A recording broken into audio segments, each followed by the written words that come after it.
नमस्कार, आप देख रहे हैं वीके न्यूज। मैं हूं दिवाकर विक्रम सिंह। मध्य प्रदेश में चुनाव की तारीखों का ऐलान तो नहीं हुआ है, लेकिन रणभेरी बज चुकी है। भारतीय जनता पार्टी जन आशीर्वाद यात्रा के जरिए लोगों से आशीर्वाद मांगेगी और संवाद भी करेगी। भरोसा इस पर कि शिवराज सिंह चौहान ने पिछले 5 सालों में मुख्यमंत्री के तौर पर जो कुछ भी किया है, उन्हें कामयाबी मिलेगी। दूसरी तरफ कांग्रेस भी अपने विषय वस्तु के साथ और मुद्दों के साथ भारतीय जनता पार्टी पर अटैक कर रही है और भरोसा है कि शिवराज सिंह के पिछले 5 साल के कामकाजों का आकलन करके वो जनता के बीच जा रही है और जाएगी और मुद्दों के आधार पर भारतीय जनता पार्टी को पटकनी देगी। ये मोर्चा संभाला है कमलनाथ ने। मुद्दों और मोर्चे की बात तो अलग, लेकिन राम नाम का सहारा अब सभी ले रहे हैं।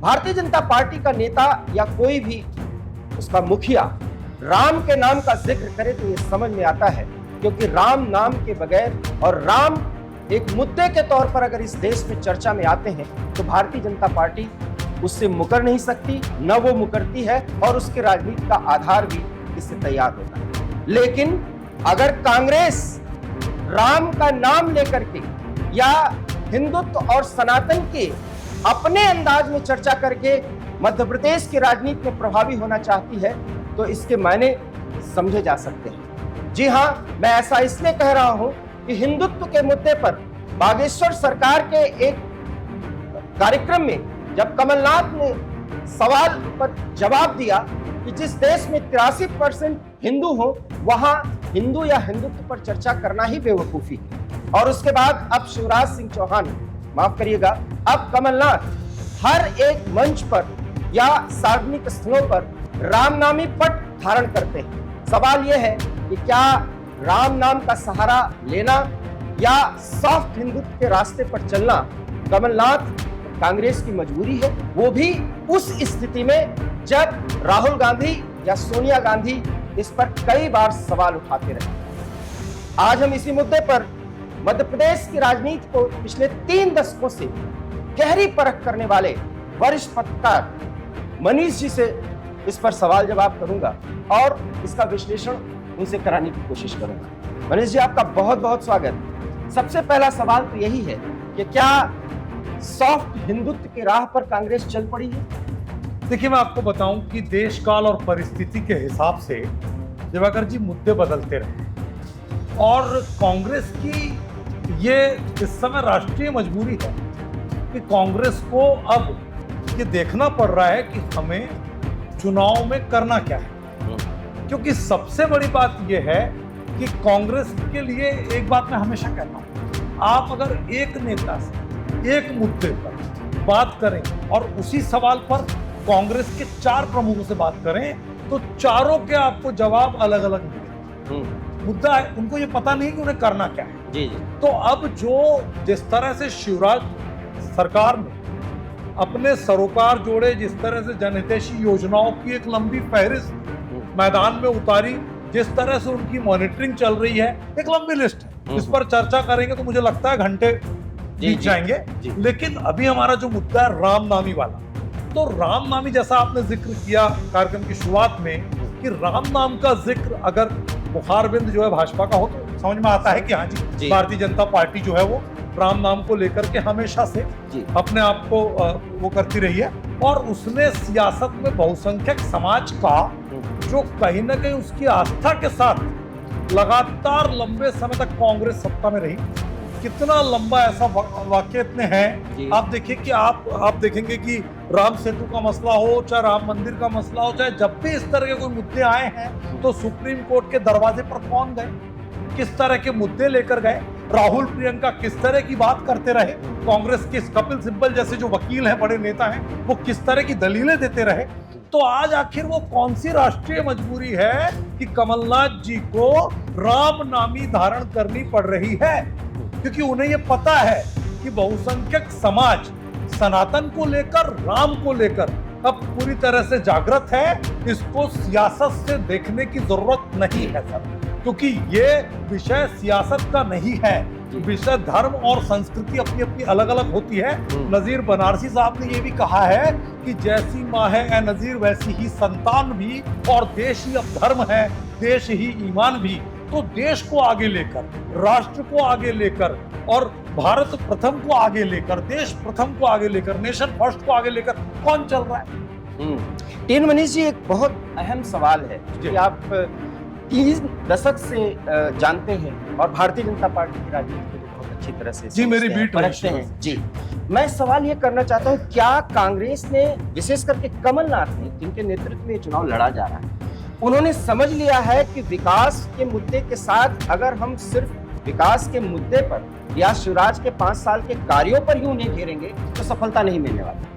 शिवराज की एक जो ताकत सनातन की है, उसको भी अगर वो उस पर चोट करे या उसके समानांतर खड़े हो जाएं, तभी सफलता मिलेगी। ये महसूस कर लिया है और ये कन्वे कर दिया है हाईकमान तक। क्या देखिए, मैं आपको बताऊं कि हाईकमान ने कमलनाथ जी को फ्री हैंड, जी बिल्कुल फ्री हैंड दिया है। मध्य प्रदेश में आप जैसा चाहें वैसा करें, कांग्रेस की जहां तक बात। तो अब जो है, आपने कहा कि विकास के मुद्दे, मैं थोड़ा सा आपको बताना चाहता हूं कि मध्य प्रदेश में विधानसभा में कितने बार कौन कौन से घोटालों पर, कौन कौन सी बात पर, क्योंकि जब आप सरकार चलाते हैं, लगातार सत्ता में रहते हैं, तो सत्ता विरोधी लहर एक स्वाभाविक प्रक्रिया होती है। लोगों के बीच में सबको संतुष्ट करना ये संभव नहीं है। इतने करोड़ों जनता का प्रदेश है, हिंदुस्तान का दिल है, तो वहां पर सब लोग चाहते हैं कि विकास की धड़कन बढ़े, सब लोग चाहते हैं कि बुनियादी विकास हो, सब लोग चाहते हैं तीसरी आबादी आगे बढ़े। तमाम तरह की सरकार ने प्रयास की, कोशिश कर रही है शिवराज सरकार, लेकिन उसके बावजूद अगर हम ये देखें कि सशक्त विपक्ष में कहां तक कांग्रेस सफल हुई, तो मुझे लगता है कि सशक्त विपक्ष की भूमिका अगर कांग्रेस ने निभाई होती तो कांग्रेस के पास विकास से जुड़े मुद्दे बहुत सारे होते। और अगर जिस तरह से शिवराज जी को घोषणावीर मुख्यमंत्री बोला जाता है, जिस तरह से ये लगातार उंगली उठाई जाती है कि शिलान्यास जी लाखों संख्या में हो गए, हजारों करोड़ों की घोषणाएं हो गई, कितनों का इंप्लीमेंटेशन हुआ, कितनों का जमीनी अमल हुआ, नहीं हुआ, तो ये अगर बात की जा रही है तो मुझे लगता है कि कहीं ना कहीं कांग्रेस के पास जनता के दरवाजे पर सरकार के खिलाफ जाने के लिए विकास का मुद्दा नाकाफी है। इसलिए मैं आपकी बात से इत्तेफाक रखता हूं दिवाकर जी कि उनको राम नामी धारण करनी पड़ रही है। इसी से जुड़ा एक और सवाल जी, क्या मध्य प्रदेश की जनता तुष्टीकरण के खिलाफ है? इस बात को भी कमलनाथ ने महसूस किया और अपने हाईकमान से ये बोला कि हमें जो कर रहे हैं उसको करने दीजिए। तुष्टीकरण की राजनीति अगर की जाएगी तो शिवराज सिंह इसका फायदा उठा लेंगे। क्या ये भी कन्वे हो चुका है और हाईकमान इससे इत्तेफाक रखती है? देखिए, मैं आपको बता दूं कि ये जो आपने बोला तुष्टीकरण की राजनीति, तुष्टीकरण की राजनीति में कांग्रेस के बड़े से बड़े लीडर अपने श्रीमुख से कुछ भी कहते रहे पत्रकारों के बीच में, प्रेस कॉन्फ्रेंसेस में और अलग अलग मौकों पर, लेकिन जब मौका आता है तो उनकी जो पुरानी जो सोच है इस पूरे मुद्दे को लेकर और वर्ग विशेष को लेकर, वो कहीं ना कहीं उनके उससे चरितार्थ होती रही। और अब ये समय बदल गया है। क्यों समय इसलिए बदला है कि आज की स्थिति में जो सियासत है, उस सियासत में धर्म जो है वो एक मुख्य केंद्र के तौर पर आया है। इसलिए आया है कि लोगों में जागृति का प्रतिशत बढ़ा है।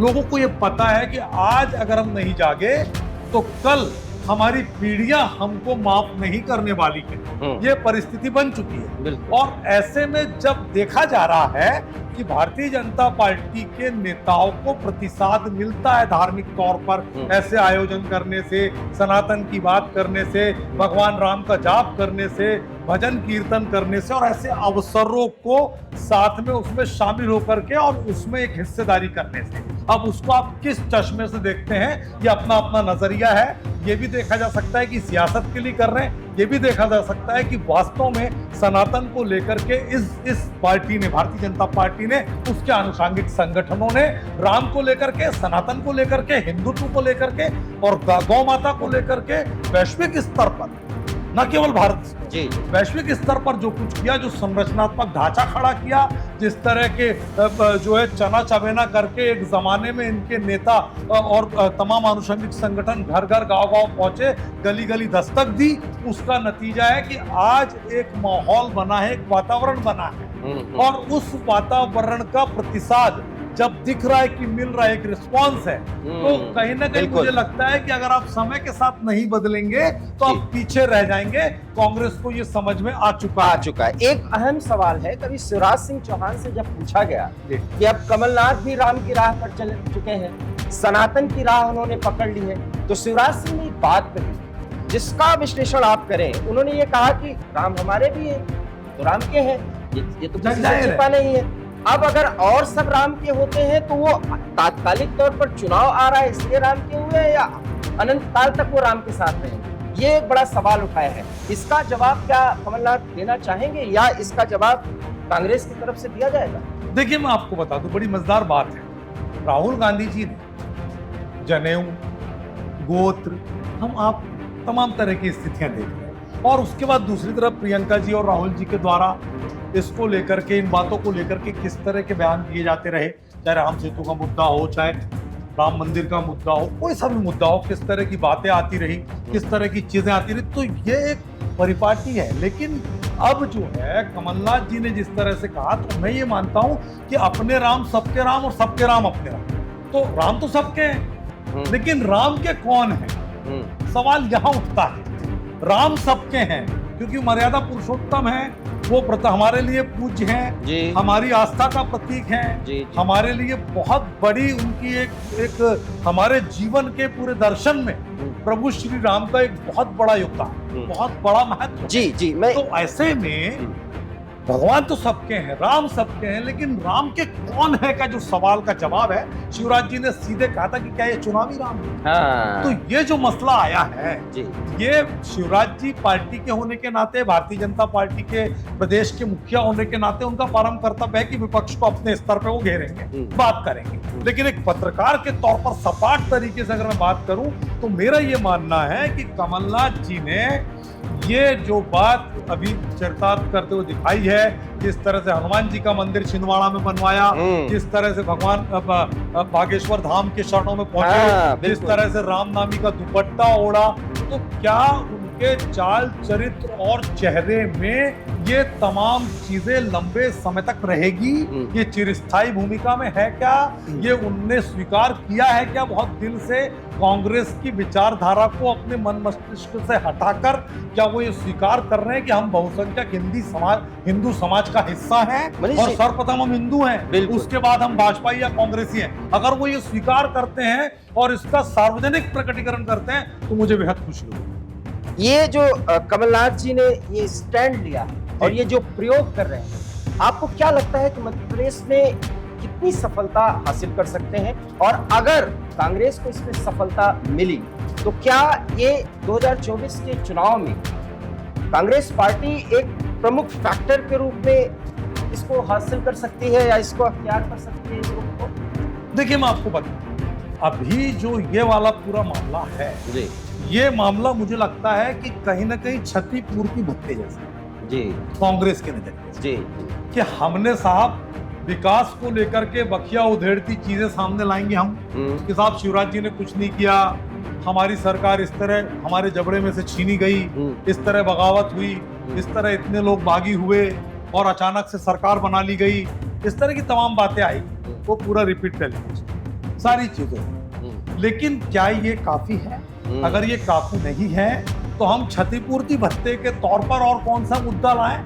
तो उन्होंने इस मुद्दे को पकड़ा है और ये एक मुझे लगता है टेस्टिंग मैं वही टेस्टिंग पीरियड है। ये चावल के 4 दाने टटोलने की कोशिश की जा रही है कि वास्तव में हमारा जो पूरा पुलाव है आगे जाने वाले समय में चुनावी समर में ये पुलाव कैसे पकेगा, यही मैं स्वाद आएगा कि नहीं? यही मैं आपसे पूछना चाह रहा हूं, ये पकेगा क्या? एक बात और है, बहुत सारे ऐसे कांग्रेसी हैं जिनको कांग्रेस की विचारधारा पसंद रही, इंदिरा जी के साथ, क्योंकि मैं इस बात से निर्विवाद रूप से स्वीकार करता हूं कि कांग्रेस हिंदुस्तान की 110 साल से अधिक पुरानी पार्टी है। कांग्रेस का अपना एक बहुत बड़ा इतिहास रहा है, गौरवशाली भी रहा है, हर तरह का रहा है, अच्छा बुरा। तो वो कांग्रेस आज जिस स्थिति परिस्थिति में है, उसको आत्मचिंतन की, आत्ममंथन की, अपने चाल चरित्र चेहरे में बदलाव की, समय के साथ कदमताल करने की, लोगों की नब्ज को पकड़ने की, देश काल और परिस्थिति के अनुरूप और प्रदेशवार अलग अलग, क्योंकि हम विविधता में एकता भरे देश में रहते हैं साहब। तो हमारे यहाँ हर 2-5 किलोमीटर में हवा पानी प्रकाश बदल जाता है, तो लोगों की भाषाएं बदल जाती है, हर 15-20 किलोमीटर में बोली बदल जाती है, रहन सहन बदल जाता है, तो सोच विचार बदलता है। ऐसे में क्या वो कांग्रेस जो एक जमाने में ऐसा था कि आप किसी को भी कांग्रेस से खड़ा कर दीजिए उसका जीतना तय माना जाता था, आज उसका जो पतन हुआ है, उस पतन के पीछे परिवारवाद कारण है, वैचारिक तौर पे प्रयोग ना करना कारण है, लकीर का फकीर बनना कारण है। तो ये जो प्रयोगशाला अब जो बन रही है कमलनाथ जी के माध्यम से, तो मुझे लगता है कि ये समय की मांग है और सभी को राम का नाम लेने का हक है, और वो मर्यादा पुरुषोत्तम है। अगर कांग्रेसी उनका नाम ले रहे हैं तो उन कांग्रेसियों के लिए राहत की बात है जो राम नाम को पसंद करते हैं, जो राम नाम के प्रति आस्था रखते हैं और वो चाहते हैं कि पार्टी में राम नाम आगे बढ़े। ऐसे कांग्रेसी उनको विमुख होने से बचाने का भी ये मंत्र काम कर सकता है और इसका देशव्यापी तौर पर वो जो इस्तेमाल कर सकते हैं इस फैक्टर का। एक अंतिम सवाल, बागेश्वर सरकार ने कमलनाथ को भी आशीर्वाद दिया है और शिवराज सिंह को तो आशीर्वाद दिया ही है, हालांकि उन्होंने व्यक्तिगत तौर पर कोई घोषणा नहीं की है कि कौन जीतेगा। वही कहते हैं जो राम का होगा वो राज करेगा, मतलब और इसके मायने क्या है? देखिए मैं आपको बताऊं, बागेश्वर जो धीरेन्द्र शास्त्री जी हैं जी, उनका बहुत अच्छी बात यह है कि वो कभी भी जी राजनीति पर सीधे तौर पर किसी तरह की टिप्पणी नहीं करते। वो सीधे ये बोल देते हैं कि मैं हनुमान का सेवक हूँ और मेरे सन्यासी बाबा मुझे जो आदेश देते हैं मैं वो काम करता हूँ। तो मेरे दरबार में सबका स्वागत है, यहाँ पर कोई मंत्री नहीं है, मुख्यमंत्री नहीं है, संतरी नहीं है, नेता नहीं है, अभिनेता नहीं है, ना अधिकारी है। यहाँ पर हर आने वाला व्यक्ति हनुमान जी का भक्त है और उस भक्त की भाव को देख करके सन्यासी बाबा जो मुझे आदेशित करते हैं मैं वो बता देता हूँ, उनका ये सीधा कहना। तो वो किसी भी तरह से राजनीति में आना नहीं चाहते, लेकिन हनुमान का सेवक अगर राम का नाम नहीं लेगा तो किसका नाम लेगा ये बताइए। तो अगर उन्होंने ये कहा कि जो राम का नाम लेगा, अब इसका हम विश्लेषण करें तो भारतीय जनता पार्टी की तरफ भी इशारा जाता है। लेकिन क्या भारतीय जनता पार्टी की ठेकेदारी है क्या? मैं बिल्कुल नहीं मानता कि भारतीय जनता पार्टी की ठेकेदारी राम के ऊपर है, बिल्कुल नहीं है। तो क्या आप मानते हैं कि कमलनाथ अपने आप को राम का सेवक हनुमान साबित कर पा रहे हैं, वहां सिद्ध कर पा रहे हैं कि वो हनुमान है? देखिए ये बिल्कुल ये बॉटम लाइन है और इस नतीजे पर एकदम से पहुंचना जल्दबाजी होगी। अभी वो प्रयोग कर रहे हैं और समय बताएगा कि वास्तव में कमलनाथ जी का हिंदुत्व मध्य प्रदेश की जनता के सामने शिवराज जी और भारतीय जनता पार्टी के हिंदुत्व के आगे 19 बैठता है कि 20? बहुत अहम बात आपने कही कि 19 बैठता है या 20। शिवराज सिंह चौहान का राम कार्ड, हिंदुत्व, सनातन, और इधर कमलनाथ हनुमान के शरण में जाकर के सनातन पर एक प्रयोग कर रहे हैं और आला कमान ने उन्हें पूरी छूट दी। वरिष्ठ पत्रकार टीएन मनीष ने इस पर पूरी तरीके से प्रकाश डाला है और इसका विश्लेषण किया है। आप इस विश्लेषण से कहां तक सहमत हैं? अपनी राय हम तक जरूर दीजिए। फिलहाल हम दोनों को दीजिए इजाजत। नमस्कार। वीके न्यूज, राष्ट्र के नाम।